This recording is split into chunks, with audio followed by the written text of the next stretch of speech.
After this, Absalom, the son of David, had a beautiful sister whose name was Tamar, and Amnon, the son of David, loved her. Amnon was so troubled that he became sick because of his sister Tamar, for she was a virgin, and it seemed hard to Amnon to do anything to her. But Amnon had a friend whose name was Jonadab, the son of Shimeah, David's brother. And Jonadab was a very suitable man. He said to him, "Why, son of the king, are you so sad from day to day?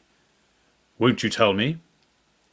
Amnon said to him, "I love Tamar, my brother Absalom's sister." Jonadab said to him, "Lay down on your bed and pretend to be sick. When your father comes to you, tell him, 'Please let my sister Tamar come to me and give me bread to eat, and prepare the food in my sight, that I may see it and eat from her hand.'" So Amnon lay down and faked being sick. When the king came to see him, Amnon said to the king, "Please let my sister Tamar come to me and make me a couple of cakes in my sight, that I may eat from her hand." Then David sent home to Tamar, saying, "Go now to your brother Amnon's house, and prepare food for him." So Tamar went to her brother Amnon's house, and he was lying down. She took dough, kneaded it, and made cakes in his sight, and baked the cakes. She took the pan and poured them out before him, but he refused to eat. Amnon said, "Have all men leave me." Then every man went out from him. Amnon said to Tamar, "Bring the food into my room, that I may eat it from your hand." Tamar took the cakes which she had made, and brought them into the room to Amnon her brother. When she had brought them near to eat, he took hold of her and said to her, "Come, lie with me, my sister." She answered him, "No, my brother, do not force me, for such a thing ought not to be done in Israel. Don't you do this folly. As for me, where would I carry my shame? And as for you, you will be as one of the fools in Israel. Now therefore please speak to the king, for he will not withhold me from you." However, he would not listen to her voice, but, being stronger than she, he forced her and lay with her. Then Amnon hated her with exceedingly great hatred, for the hatred with which he hated her was greater than the love with which he had loved her. Amnon said to her, "Arise, be gone." She said to him, "Not so, because this great wrong in sending me away is worse than the other that you did to me." But he would not listen to her. Then he called his servant who ministered to her and said, "Now put this woman out from me, and bolt the door after her." She had a garment of various colours on her, for the king's daughters who were virgins dressed in such robes. Then his servant brought her out and bolted the door after her. Tamar put ashes on her head, and tore her garment of various colours that was on her, and she laid her hand on her head, and went her way, crying aloud as she went. Absalom her brother said to her, "Has Amnon your brother been with you? But now hold your peace, my sister. He is your brother. Don't take this thing to heart." So Tamar remained desolate in her brother Absalom's house. But when King David heard of these things, he was very angry. Absalom spoke to Amnon neither good nor bad, for Absalom hated Amnon because he had forced his sister Tamar. After 2 full years, Absalom had sheep shearers in Baal Hazor, which is beside Ephraim, and Absalom invited all the king's sons. Absalom came to the king and said, "See now, your servant has sheep shearers. Please let the king and his servants go with your servant." The king said to Absalom, "No, my son, let's not all go, lest we be burdensome to you." He pressed him, however, he would not go, but blessed him. Then Absalom said, "If not, please let my brother Amnon go with us." The king said to him, "Why should he go with you?" But Absalom pressed him, and he let Amnon and all the king's sons go with him. Absalom commanded his servants, saying, "Mark now, when Amnon's heart is merry with wine, and when I tell you, 'Strike Amnon,' then kill him. Don't be afraid. Haven't I commanded you? Be courageous and valiant." The servants of Absalom did to Amnon as Absalom commanded. Then all the king's sons arose, and every man got up on his mule and fled. While they were on their way, the news came to David, saying, Absalom has slain all the king's sons, and there is not one left. Then the king arose, and tore his garments, and lay on the earth, and all his servants stood by with their clothes torn. Jonadab, the son of Shemaiah, David's brother, answered, Don't let my lord suppose that they have killed all the young men, the king's sons, for Amnon only is dead. For by the appointment of Absalom this has been determined from the day that he forced his sister Tamar. Now therefore, don't let my lord the king take the thing to his heart, to think that all the king's sons are dead, for only Amnon is dead. But Absalom fled. The young man who kept watch lifted up his eyes and looked, and behold, many people were coming by way of the hillside behind him. Jonadab said to the king, Behold, the king's sons are coming. It is as your servant said. As soon as he had finished speaking, behold, the king's sons came and lifted up their voices and wept. The king also and all his servants wept bitterly. But Absalom fled and went to Talmai, the son of Ammihur, king of Geshur. David mourned for his son every day. So Absalom fled and went to Geshur, and was there 3 years. King David longed to go out to Absalom, for he was comforted concerning Amnon since he was dead. Now Joab the son of Jeruah perceived that the king's heart was towards Absalom. Joab sent to Tekoa and brought a wise woman from there and said to her, Please act like a mourner, and put on mourning clothes, please, and don't anoint yourself with oil, but be as a woman who has mourned a long time for the dead. Go in to the king and speak like this to him. So Joab put words in her mouth. When the woman of Tekoa spoke to the king, she fell on her face to the ground and showed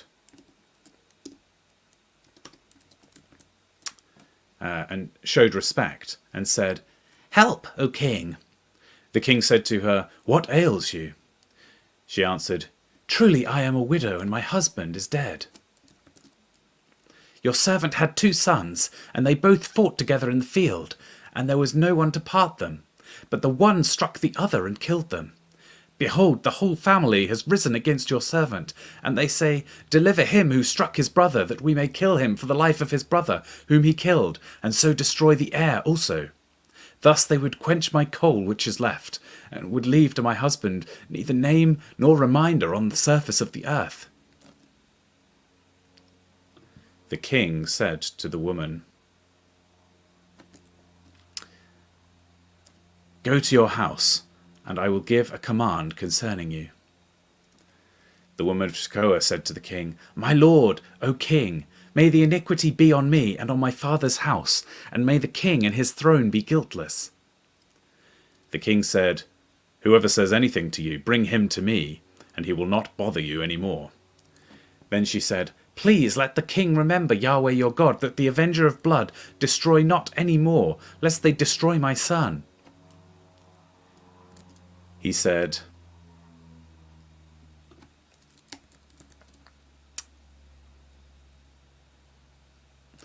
As Yahweh lives, not one hair of your son shall fall on the earth. Then the woman said, Please let your servant speak a word to my lord the king.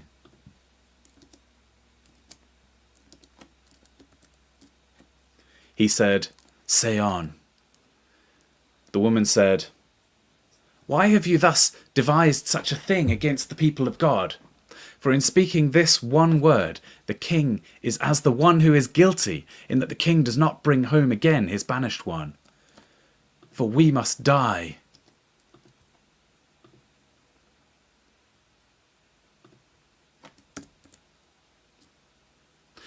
For we must die and are like water spilled on the ground, which can't be gathered up again.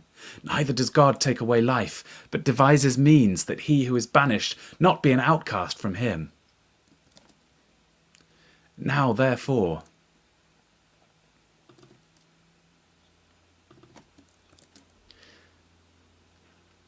Seeing that I have come to speak this word to my lord the king, it is because the people have made me afraid. Your servant said, I will now speak to the king.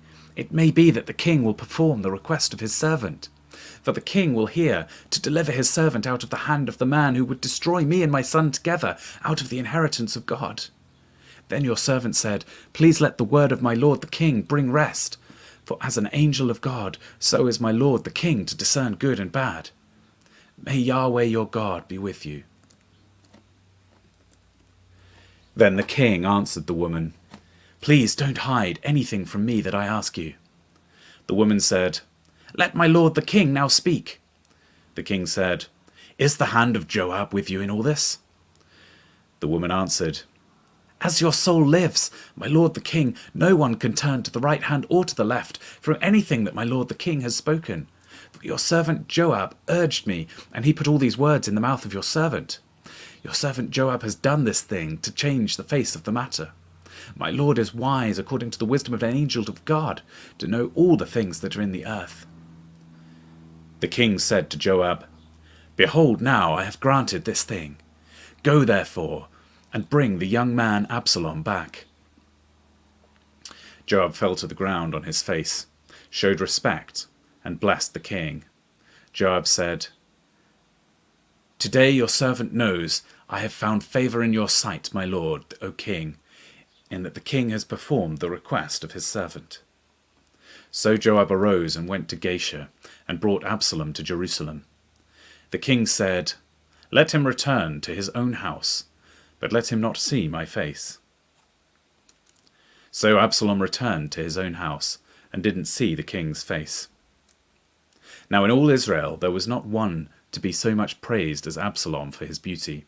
From the sole of his foot even to the crown of his head, there was no defect in him. When he cut the hair of his head, now it was at every year's end that he cut it, because it was heavy on him, therefore he cut it. He weighed the hair on his head at 200 shekels after the king's weight. 3 sons were born to Absalom, and 1 daughter, whose name was Tamar. She was a woman with a beautiful face. Absalom lived 2 full years in Jerusalem, and he didn't see the king's face. Then Absalom sent to Joab to send him to the king, but he would not come to him. Then he sent again a second time, but he would not come. Therefore he said to his servants, Behold, Joab's field is near mine, and he has barley there. Go and set it on fire. So Absalom's servants set the field on fire. Then Joab arose and came to Absalom to his house and said, Why have you set my field on fire? Absalom answered Joab, Behold, I sent to you, saying, Come here, that I may send you to the king, to say, Why have I come from Geshur? It would be better for me to be still there. Now therefore, let me see the king's face, and if there is iniquity in me, let him kill me. So Joab came to the king, and told him, and when he had called for Absalom, he came to the king and bowed himself on his face to the ground before the king, and the king kissed Absalom. After this Absalom prepared a chariot and horses for himself, and 50 men to run before him. Absalom rose up early, and stood beside the way of the gate. When any man had a suit which should come to the king for judgment, then Absalom called to him and said, What city are you from? He said, Your servant is of one of the tribes of Israel. Absalom said to him, Behold, your matters are good and right, but there is no man deputized by the king to hear you. Absalom said moreover, Oh, that I were made a judge in the land, that every man who had a suit or cause might come to me, and I would do him justice. It was so that when any man came near to bow down to him, he stretched out his hand, took hold of him, and kissed him. Absalom did this sort of thing to all Israel who came to the king for judgment. So Absalom stole the hearts of the men of Israel. At the end of 40 years, Absalom said to the king, Please let me go and pay my vow, which I have vowed to Yahweh in Hebron, for your servant vowed a vow while I stayed in Geshur in Syria, saying, If Yahweh shall indeed bring me again to Jerusalem, then I shall serve Yahweh. The king said to him, Go in peace. So he arose and went to Hebron. But Absalom sent spies throughout all the tribes of Israel, saying, "As soon as you hear the sound of trumpet, then you shall say, 'Absalom is king in Hebron.'"